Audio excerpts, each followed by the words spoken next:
Competition can be a brand's best friend, differentiator, and collaborator. Relativity and originality. From branding point of view, there is no better way of defining a brand's unique value propositions, UVPs, than by studying its peers or competitors. How else do you differentiate yourself in the marketplace? It's by a theory of relativity and the myth of one's innate originality. Just as we each are created with unique fingerprints, DNA, and identities, no brands are alike, business or personal. However, all brands are created equal and are endowed by our Creator with unmistakable personae and unalienable right to pursue success in free capitalist competition. Competition is needed for a brand to grow. A competitive environment is the amniotic fluid for a brand to grow. Unique value propositions and competitors are the yin and yang to each other. Then why do most people view competition with a knee-jerk reaction of fight or flight or freeze, and with fear and repulsion? It's the mindset that makes a world of difference. Limiting and limitless mindsets. A limiting mindset of scarcity.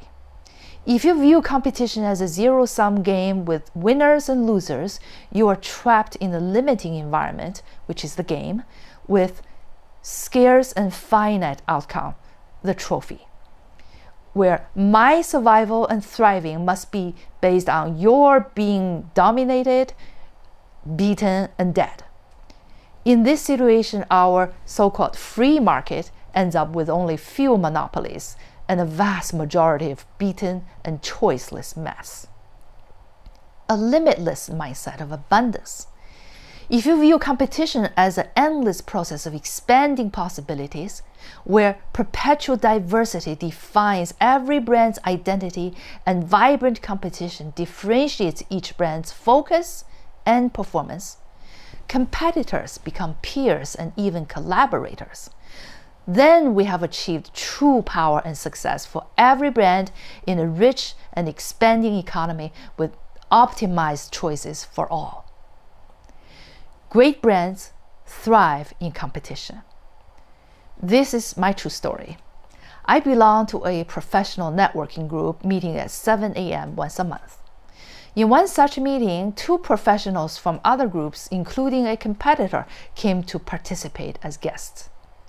My competitor owns his branding agency and they offer almost the same services as we do. Boy, was I hyper allergic and alert to his presence that morning. By chance, he got to do his elevator speech introduction first, so I had the advantage of beating him when it was my turn. Usually that early in the morning, I was still foggy-minded and would not care much about what I usually say in a casual 1-minute introduction. But this time, I was determined to list all my UVPs and differentiating factors and give it my best shot ever. Lo and behold, another guest that morning hired me a couple of months later and told me that I impressed him that morning as extremely intelligent, even though he could not recall what I pitched, and neither do I. I almost wanted to write my competitor a thank you note for stimulating me to put my best foot forward. That morning, my best elevator speech ever was inspired by the competition. My email inbox is inundated with newsletters that I don't even have time to delete. I often read other fellow branding agencies' newsletters to find out how they do branding their way and to learn and sharpen my unique approach and methodologies. I am grateful for their big-mindedness by putting me on their mailing list. So love your competitors because they stimulate your growth and make you more focused on developing your own unique value propositions. In an ideal world, there is no such thing as a competitor. If each brand knows its DNA and UVPs, then all its competitive brands are potential partners. In our practical reality, great brands are the results of constantly innovating themselves and at the same time supporting a healthy ecosystem of biodiversity by being truly large-minded collaborators to each other. Turning competitors into collaborators. In the early days of Microsoft and Apple, they first viewed each other as arch enemies fighting for dominance.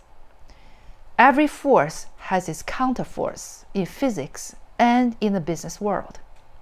Until Bill Gates and Steve Jobs came to realize that Microsoft and Apple both would be better off with collaborative synergy rather than fighting in the dog-eat-dog, laissez-faire way of capitalism.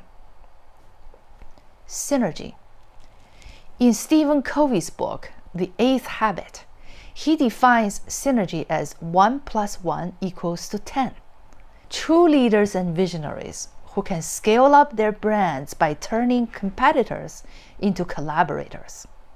Not only because they know that it is better to grow a larger pie together than fighting over the crumbs, but they embrace competitors' UVPs and leverage them to complement and supplement each other's strengths and weaknesses.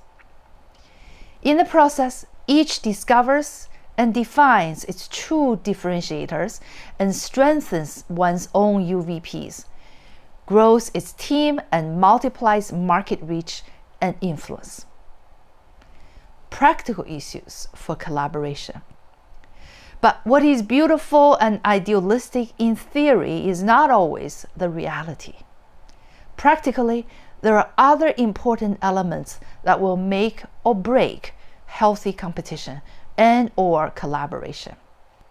Consider factors such as that it takes two equals to be true collaborators, and all competitors must respect the same sets of rules. Do you share the same mindsets and values? Are all the players on the same page in terms of trust and competence? Is it in your mutual interest to invest in growing a long-term collaborative relationship? Can you narrow your collaborative scope with another to be issue-specific if a full-scale partnership is not feasible? Make sure you are inviting a true like-minded team player rather than a thief or an advantage taker. At 10+ Brand, we build, grow, and market business brands for companies and individuals by mapping out a brand's DNA with our proprietary process, creating brand narratives verbally and visually, on websites and social media with content, videos, graphic design, web design, SEO, PPC, etc. Call us at 1-888-288-4533 or email us at info@10plusbrand.com or visit us at www.10plusbrand.com. Thank you.